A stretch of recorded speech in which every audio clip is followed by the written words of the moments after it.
want to talk about real quick, how important the volunteers that put on the Viet Film Fest is important to bringing us movies and events like this. So thank you so much to the volunteers and the organizers of Viet Film Fest. So Tony, I know that there's a history with this restoration. Can we talk about how it came about? Yeah, for sure. It's working. Is this working? Yeah. Yes. Yeah, I didn't get a chance to. Is it working? Is it okay? Yeah.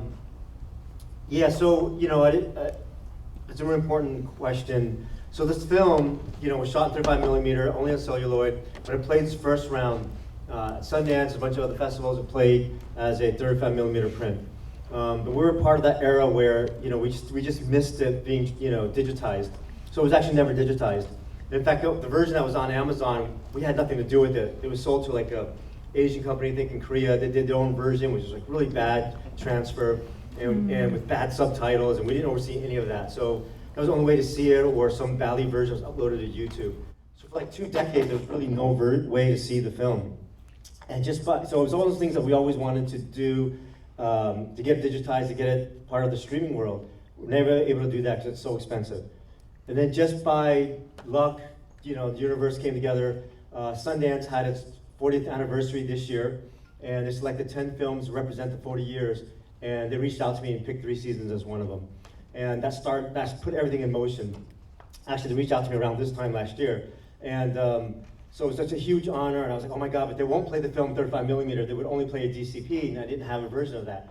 So we just got together, started, and we had to raise the money really quickly. And Sundance was like, well, if you don't think you can do it, we're gonna have to remove you from the slate. And I was like, no, we're definitely gonna find a way to raise the money. And it's expensive, and to digitize the film,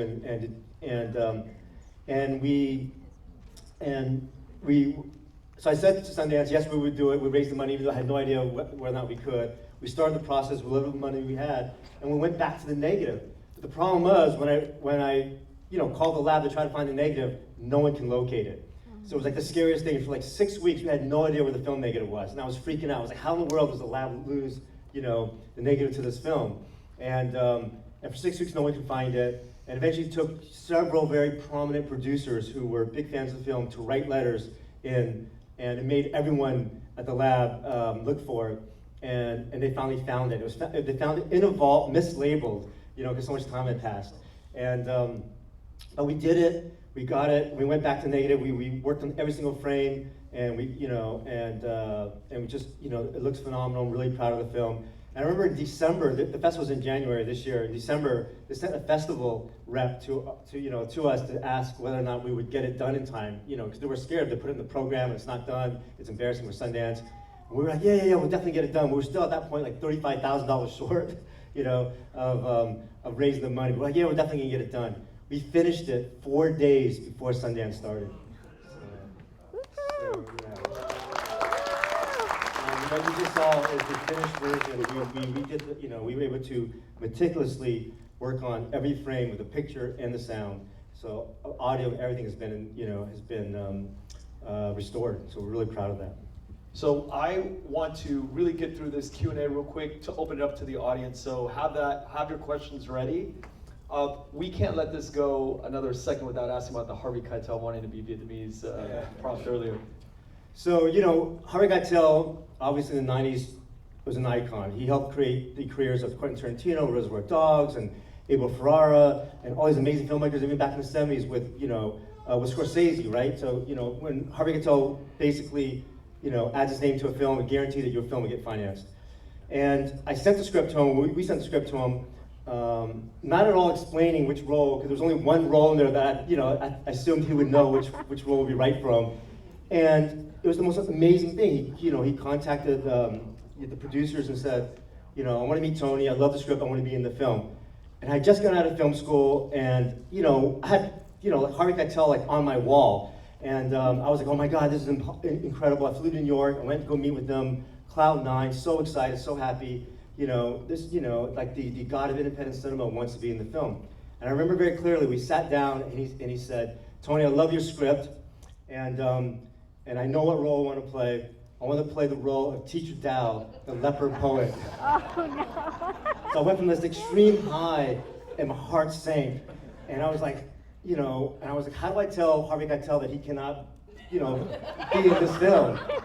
And then I think he saw the trepidation, you know, in my eyes, and he was like, no. They're doing amazing things with makeup these days. Which is like the exact opposite of what I want to hear. The last thing I want is obviously this, you know, he's a phenomenal actor, even a method actor. But there's no way I'm gonna let, you know, this white actor play a Vietnamese man. You know? And I said, Harvey, all the dialogue, his dialogue is gonna be in Vietnamese. And Harvey was like, oh, okay, never mind then. You know, so thank God. But then he didn't agree to play the role of the American, so he needed another 2 weeks. And so he thought about it. I remember I got the call, and he said, you know what? I'm gonna play the role of the American. And I still remember like everything that happened afterwards, like how I walked down the steps in New York City to the producer's office, and it was very emotional. We all hugged, and it was just at that point we knew the film would get made. So, but I always want to add this other part to the story because, you know, I don't want to just embarrass Harvey. He was actually an amazing force. His name actually got us a bigger budget. He protected the film. And then in Vietnam, he did two things that were really amazing. When we, when you know, part of his contract is, you know, American actors, when you're in the film, you get a trailer. When he found out that the Vietnamese actors didn't get a trailer, he actually, he asked that he basically said he wanted to be treated, you know, he didn't want the extra special treatment. He didn't need a trailer all the time, which was amazing. But the best part is, like 3 days before he wrapped, he asked us to fund an orphanage, and we did. And I went with him with the producers, and he donated his entire salary in the film to a Vietnamese orphanage before he left. So he actually lost money making our film. so yeah. The 90s, the early 90s was a really important period in the development of Vietnam. In 96, and before that, I think you were going back to Vietnam to do research and to learn more about Vietnam. I can imagine when you're developing a movie, your thematics can go 1,000 different directions. Your direction, your stories, and what you pick to portray. Can you walk us through what inspired you and the way that you actually formed the idea for the movie? Yeah, you know, I was going, you know, film school in the mid-90s. I was going to Vietnam a lot. At that time, it wasn't, Vietnam changed me. You know, obviously, you know, spent my whole life in America. I grew up watching American cinema. Those are the films I thought I was going to just purely make. And going to Vietnam a lot changed the books I would read, the films I would watch, changed, you know, my sense of purpose, you know. And at that time, in 1995, Vietnam was going through the transition. You know, diplomatic relations was just being renewed, and I was going to Vietnam a lot in 95, 96, 97, and I was just witnessing a lot of changes in the country at the time. And, you know, with this new era called Đổi Mới coming in, you know, there's this massive, a lot of businesses from the West were coming in, building hotels, bringing a lot of money, and there's this massive Westernization that was happening, and I was witnessing it all firsthand. And I was, you know, because I was a student, I was spending a lot of time in the streets and with a lot of the, you know, the people who would end up being in the film. But there's a line in the film that I wrote, and I witnessed this firsthand, and basically I said, you know, when like the taller the hotels, the longer the shadows, and the characters in my film, the ones who had to live in the shadows. And so I wanted to highlight them, because at that time, everything in the news was all about all the businessmen were coming, making all this money, and you know, they were highlighting all this success and stuff like that, which, you know, there was, and that's part of it, you know, part of a country transition, you know, that success is part of what was going on. But there was the other side of the story, and there's all these forgotten stories and the people who weren't being highlighted, and so I want to make sure that my film, you know, highlighted them and gave them a voice. I got to go to Sundance with Tim during Green Dragon, and I remember that first time there was no Asians other than our team. But I can't imagine what Sundance was like for you when you went with 3 seasons. And then recently we went, I think last year, we all went to January this year. January we all were at Sundance again. What are the differences between the days of you being at Sundance the first time and today? Yeah, you know, actually I was at Sundance even before 3 seasons because we were there with Yellow Lotus. So Yellow Lotus was the first Vietnamese, you know, first film by a Vietnamese filmmaker at Sundance. And I remember going there at the time, and it was just, you know, it was, you know, Sundance was, you know, just an incredible mecca of independent cinema, but at that time there was obviously still very few Asian films and no Vietnamese films. So, you know, when we went, my brother and I and our team, we went, it was just, for Yellow Lotus, I mean, it was one of those things where like I used to say, if you find like another Asian at a party, you're like, oh my God, you gravitate to that person. You're like, oh my God, there's another one of us, you know? And it was like this really special thing. And then, you know, and then 3 Seasons was the first feature by a Vietnamese filmmaker to play at Sundance. So, you know, at that time, you know, you definitely felt like it was something different and something special. But the show where we've, you know, that was the beginning, where we've come, and we've come a long ways, is really amazing because I was at Sundance this year when they replayed the film as part of the 40th anniversary of the festival and 25th anniversary for the film. You know, there was a lot of Asian films, and since then more Vietnamese films have come, and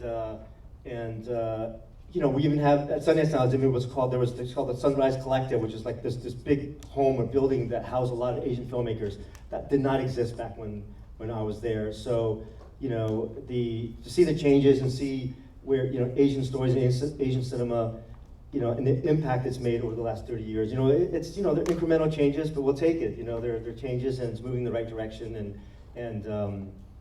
But now to go and see so many other people who look like us at Sundance is a really beautiful thing. In the last 20 years, I've been asked so many times, how could I watch 3 Seasons? How do we watch it? So now that it's digitized, we can definitely, you know, now I can finally put it out there. I'm actually, when I get back to New York, I'm having dinner with one of the heads of the Criterion collection, and they're phenomenal people. When I was in film school and growing up, I watched so many of their films. You know, they put together some of the best films around the world, and so whether it's on the Criterion streaming and they'll put it out, or, you know, Focus Feature owns my film.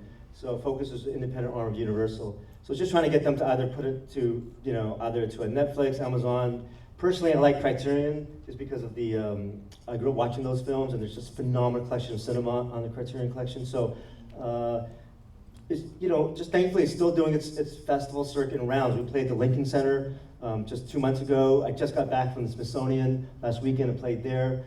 And so it still has this renewed interest in the films being invited to play, you know, all over the world. We're in Italy, I go to Thailand next 2 weeks. So very, very special. But once the whole, you know, sort of this renewed run is done, it's going to be available for streaming next year. Thank you. All right, we'll open up to the audience. Go Q King, she has a question right here.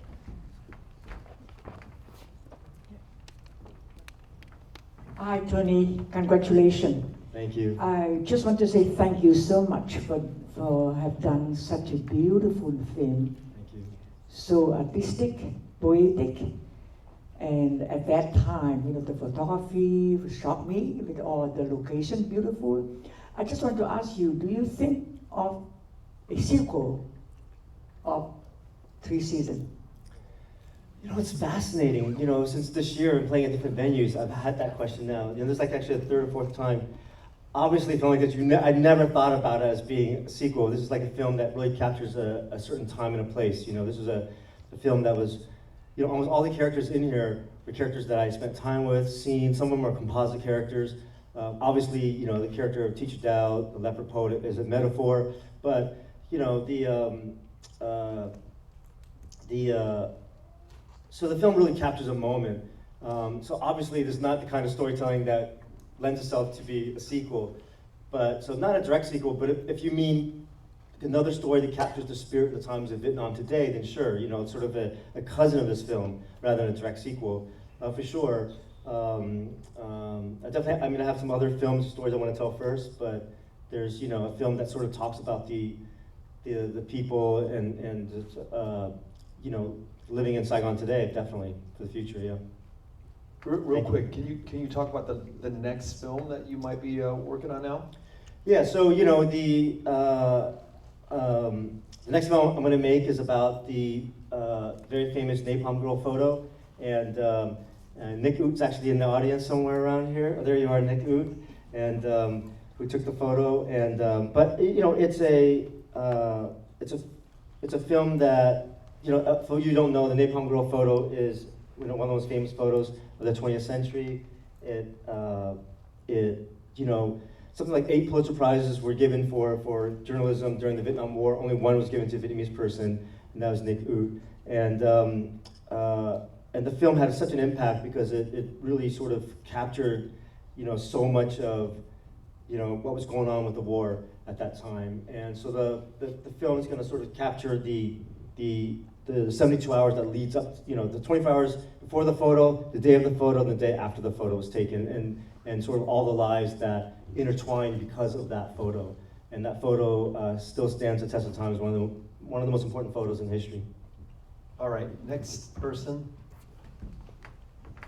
Okay, why don't we, I see you, Jess, why don't we take your question and then you'll be next, okay? All right. Can you share some stories from premiering Sundance or premiering 3 seasons at Sundance? And what it felt like when you won the grand jury? You mean like the wild stories, the parties? Yeah. No, you said. What was the question? Tell some stories at Sundance? Can you share any anecdotes from your experience at Sundance and what it was like winning the grand jury prize? I mean, I'll just tell you the first time, so I just mentioned like this restoration was done 4 days before Sundance. But the first time around when we played it at Sundance in '99, so we did, obviously I shot the film celluloid, we cut the film. I had to send it to Paris for final subtitles. So I had never seen the film with the subtitles merged into the film because it was laser printed onto the celluloid. Today it's all digital, back then it wasn't, so it had to be like laser printed. And so when we had our first screening at Sundance, I had never seen everything together. So I was really nervous because if it didn't match up perfectly or the sync was off, it would have been screwed. And I just remember that first screening. It was I think it was just all the years of making the film, all the hardships, all the difficulties. A lot of my, some of my crews are here, so that, they all know how difficult it feels to make the film. I think the only anecdote I really want to tell is just that it was just such an incredible sense of, there's nothing like having a bunch of people come together, sit in a dark room and watch a piece of film. It's even more amazing if you created the film. So it was such an amazing piece of relief. I remember feeling just so much relief because the film was finished. I think relief because the sync was, like the subtitles actually matched the mouths and all that. But just the fact, I think the proudest thing was that when you look across the audience, I mean, there was really no Vietnamese people in the audience. Yet people were crying, people were laughing, people were cheering, and it just really just reminds you just the power of storytelling, the power of cinema, and the beauty of how universal that experience is. And we have to protect it. We have to protect this sort of cinematic, theatrical experience. So, so all you guys out there, I know there's different generations in the audience, try to get to the theater as much as possible because it's such a something we have to protect. And if we don't go out there and watch movies at the Fried and other theaters, that experience will be lost over time. You don't have a mic yet, right? Okay, the mic is coming right over to you. And by the way, this is a Sunday. We're in a dark room, hundreds of people. It's kind of like church. No, I used to say that when I was young. I used to say that the movie theater was my church. Yeah, I didn't make that up. It was Casper, Professor Casper at USC, who said that to every incoming class. He said, "We're here for the moral of the story. Yeah. We're here to learn. We're here to learn about certain parables. This is the modern church." Like the film Grand Canyon. Lawrence Kasdan said, "All of life's riddles can be found in the movies." Right. First of all, thank you so much for this beautiful film because this really truly captured the 90s. I was born in Vietnam and I moved here when I was 10, so I lived that era. And so my one question is that I think you talked a lot about screening it in the US, Western based. So what were the reaction or have you ever screened it actually in Vietnam for the local? I wasn't clear about it. How was the reaction in Vietnam? Have you ever screened it for locals in Vietnam? Yeah, so, the film, when the film came out, it was screened for a short time because it was actually Vietnam's selection to the Oscars. So for the foreign language section, each country gets to pick one film. And that year, the next year, 2000, Vietnam selected and submitted it as its film, its entry. So I had to play it for a short time in Vietnam. And we were very fortunate. The film was shortlisted for the Oscars. Eventually, it wasn't nominated, but when you get shortlisted, you actually are told, and you have to attend all these meetings and do all these things just to prep you, just in case you get nominated. But eventually it wasn't nominated, but we were shortlisted, we're really proud of that. But so it's never had like an actual run in Vietnam. So it had that short, you know, qualifying round in play in Vietnam, and then it's just because at that time again it was on 35mm, and there wasn't a lot of theaters in Vietnam at the time that actually can play at the quality we needed for 35mm. Now that we have this, it's gonna be a lot easier. And now since then, a lot of theaters have been built in Vietnam and that are very modern and can play, you know, in DCP. So you know, at that time it was difficult. Will you ever, sorry, a follow-up question, will you ever want to show it in Vietnam? Never You have will. the Do you want to show it in Vietnam? Yeah, absolutely. Yeah. That's gonna be our next step, to go through that process and to show it there for sure. And for everybody who's wondering what DCP is, so DCP is the digital format of the film. We used to have to show it in 35mm, big rolls of it, but so it's a lot easier to move a digital print around now. So she's. I mean, back in the day, the first Sundance, I had to carry, you know, I mean, not me, but like, you know, like there were these canisters of film in 35mm reels, and you know, and like they would, you know, it would be broken down, be sent to the theater, and they would then put it up, you know, then they would splice it all together, put it on a platter, you know, and that's how we play it. And some projectors, you know, actually did what's called the changeover system. You see little white marks at the corner, and so, you know, we were in art house theaters that did that as well. Tony was a projectionist, actually. Yeah, I was the guy who had to, you know, break down the film, put it back together, break down the film, put it back together. But now it's all buttons. It's all digital, thank God. My question, first of all, I just want to say it's so visually moving for me. Even if I mean, because I remember seeing it when it first came out, and I didn't know Vietnamese at all. You know, I've tried to learn over the years. But so my question is, how good is yours and your brother's Vietnamese, and how did that have impact on your confidence and ability to make a film in Vietnam? So I have to say, my Vietnam back then, I mean, Vietnamese back then was definitely stronger than it is now, because I was spending so much time there. And you know, I was spending every summer, every break, I would go there all the time, spend a lot of time there. But you know, to be honest, I wrote the script in English. And that's what actually confused Harvey, you know, at the beginning, because he thought the whole film would be in English. And in fact, actually the first, you know, we were very lucky that the film, the script got a lot of success, went through the, you know, what's called the Sundance Writers Directors Lab, which is a very prestigious sort of, you know, lab. And a lot of times if you get into the lab, it just kind of ensures that the film will get financed. And so the film got a lot of attention after I got into the labs. But I wrote it in English. So at the beginning, when this, you know, a lot of different studios read it that wanted to make it, but you know, I would go to the meetings with, you know, the head of these studios, and inevitably they would be like, oh, wait, the film's not gonna be in English? Oh, I'm sorry, we can't do that. So, you know, we got, you know, there was like a lot of yeses and no's, and then eventually October Films, which is the independent arm of Universal, said yes, and they agreed to do it in the Vietnamese language. And October is now Focus Features, which is why they own the film. But you know, my Vietnamese is definitely not as strong as it used to be. You know, if I go back, spend a lot of time there, it'll improve. But we had an amazing team. We had translators. My mom was here. They did all the translation of the script to really? Vietnamese. You know, Your uncle was in the film. Yeah, my uncle was the cyclo driver in the film. Oh, really? And so we had an amazing team. We had, you know, Vietnamese translators or some crew members who spoke dual language on the set with us at all times. So, but in terms of your confidence, no, I felt, you know, my short Yellow Lotus was the precursor to this. So it's thematically, you know, it dealt with some of the same themes. So, you know, I was able to do so almost like a practice round ahead of time. And that short did really well. And that short also played, I told you earlier, played at Sundance, a lot of film festivals, and did really well. So that gave me the confidence to know that I can pull this film off. Question in the back there, and then you'll be next.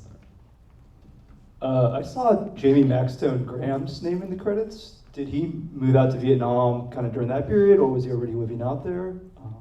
Jamie Maxton Graham, one of the APs. What was the question about Jamie? Did he move out after the film? Did Jamie move out after the film? Move out to Vietnam? Yeah.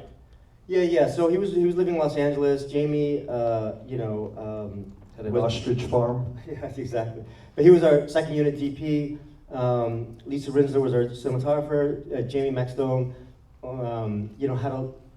had this connection to Vietnam. And again, it was about trying to recruit people who were talented, but also, was able to handle the dual language at the time. And Jamie, I think now lives permanently in Hanoi, right? But at that time, he was living in Los Angeles, and but he was,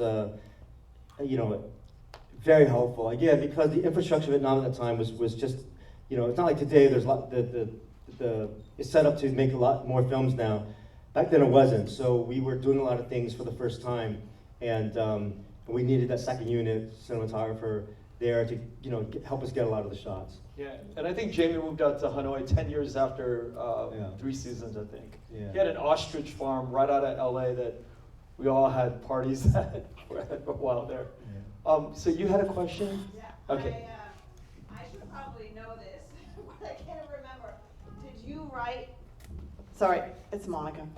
I should probably know the answer to this, but I honestly don't remember. Did you write the poems and the songs yourself, or were these existing poems and songs? Yeah, so the songs were based on some existing material, but the poetry I wrote, and but it's based on a famous Vietnamese poet named Hammock Dao, who is a poet who did have leprosy. So it was loosely based on his character. Obviously, he didn't live in on his own temple in a lotus pond, but I have to tell you a story about the lotus pond too. But and then honestly, so I wrote it in English. I gave it to my mom. My mom would translate it. My mom, did a lot of poetry, and she was young, so her translations actually improved the poetry, gave it back to me, and then I translated back to English. So that back and forth to my mom, in English to Vietnamese, Vietnamese to English, actually improved the poetry and improved a lot of the Vietnamese dialogue. So that's how that sort of collaboration happened.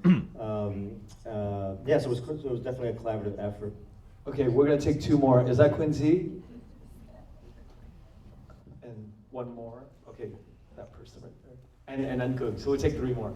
Okay, so Quincy, that person, and then Good will be the last person. Thank you. First of all, this movie, even 20, 30 years later, is so beautiful.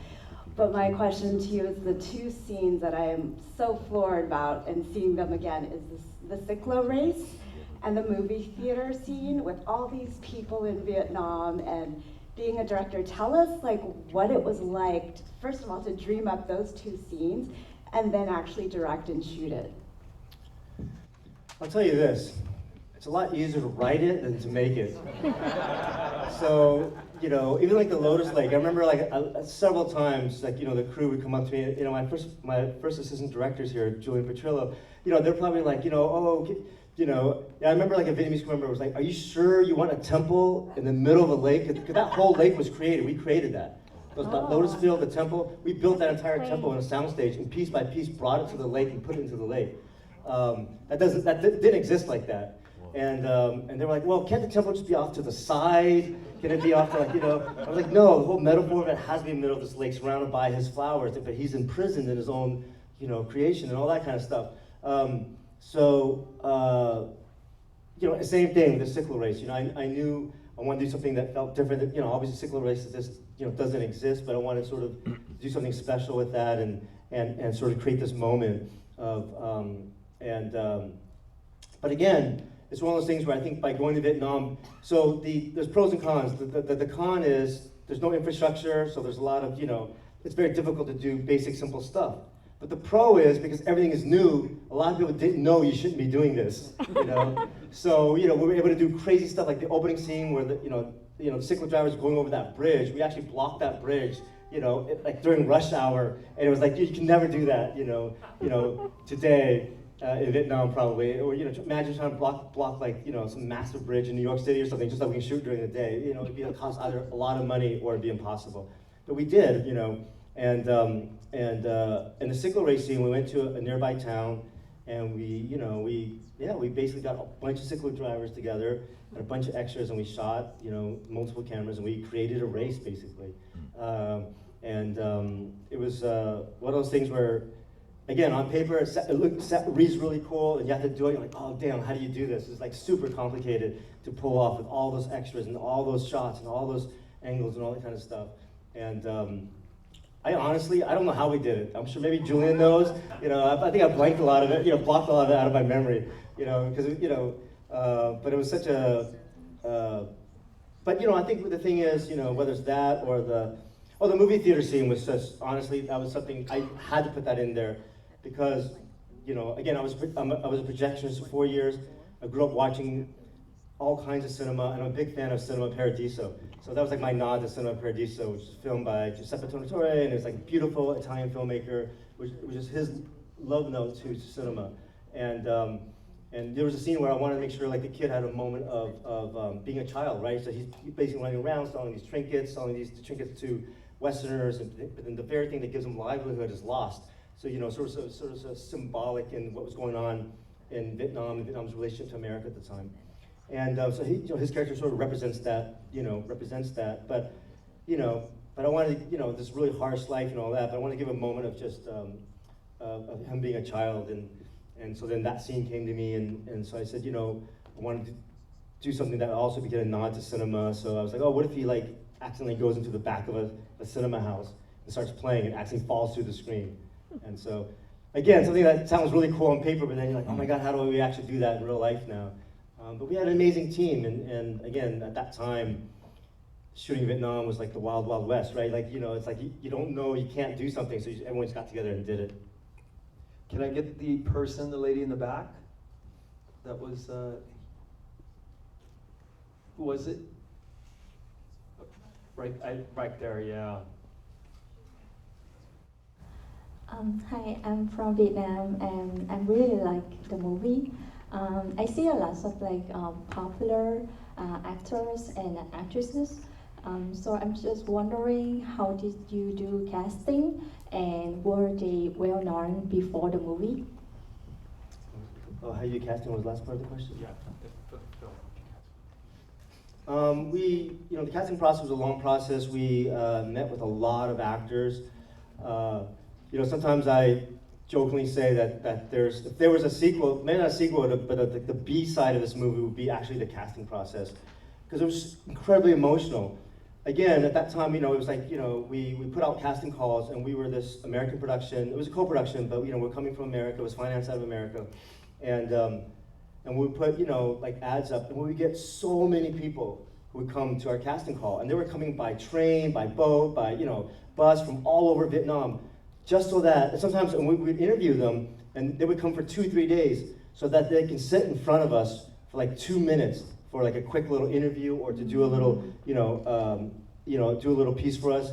And it was such a, and we would sit there at our table and interview them and ask them why they're coming, why they're doing this, and their stories was just amazing. I mean, and it was such a, that was such an emotional experience too. And for every role, we probably saw 500-600 different people for each of the major roles, even more. Even for this role of Woody, the little, the street kid, we saw at least 400 or 500, kids. Many of them were orphans and street kids. So, and I remember going to the studio one morning, and there was like 10 or 11 kids just waiting out in front of me, and they slept there overnight. They were like real street urchins, slept there overnight just so they can get that 2 minutes of time in front of us to like try out for the film.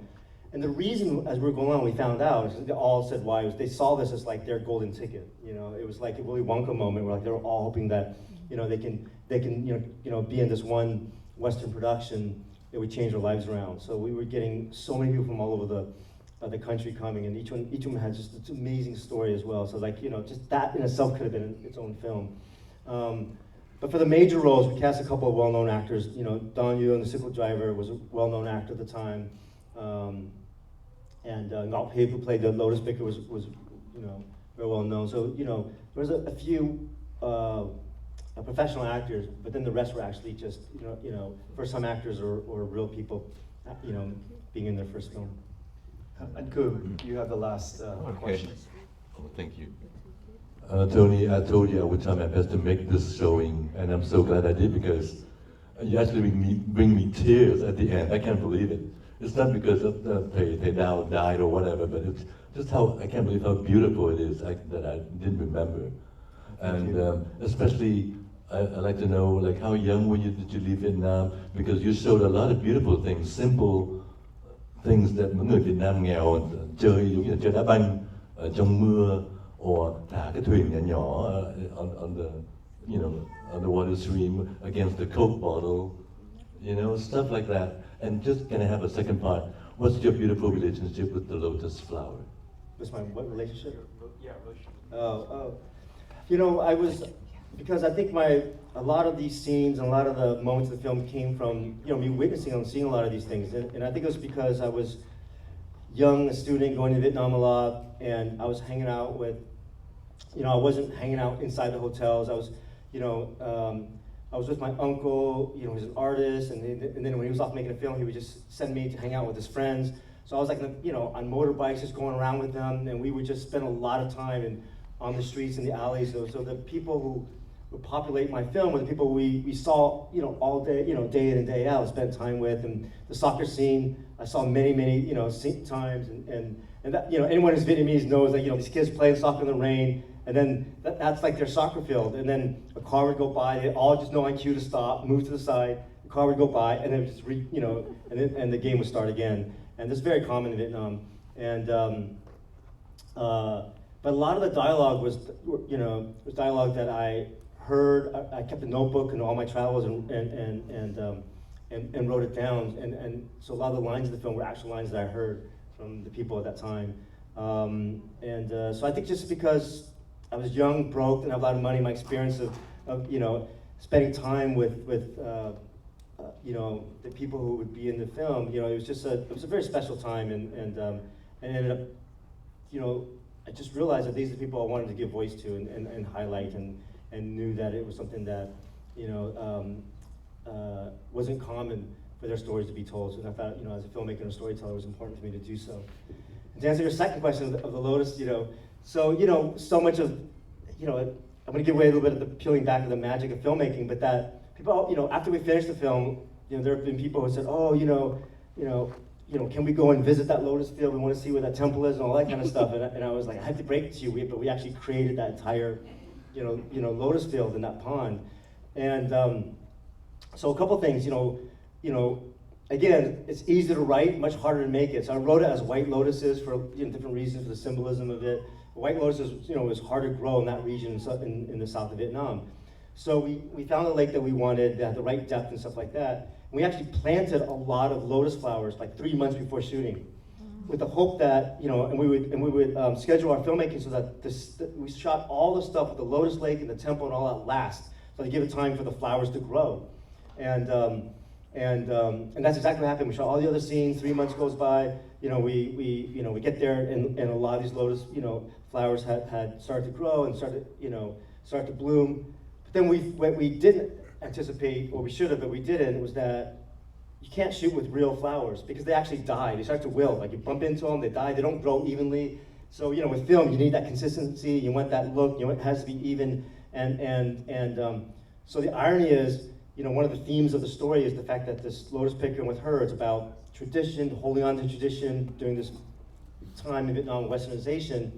But to get all those shots, we grew the flowers, and we had to actually get a bunch of fake lotus flowers and put them on top of each stem. So all the shots are about real flowers, but they had to be shot with fake flowers, you know, and to get the shots correct, you know. And because with the fake flowers, you can shoot 12-hour days, 14-hour days, sometimes 18-hour days, you know. And you can bump into the flowers, and then they don't die. So, you know, you need that consistency. And then the temple, obviously, I said earlier, phenomenal engineers, phenomenal construction guys. You know, we built the temple in a soundstage, brought it out, put it in the middle of the lake. And it was so sturdy that we actually shot all the interiors inside the temple on top of that lake, which is phenomenal. Usually you shoot that in a soundstage, all the interiors. We shot everything, you know, inside the temple on the lake, which was kind of crazy if you think about it, but it was built so well.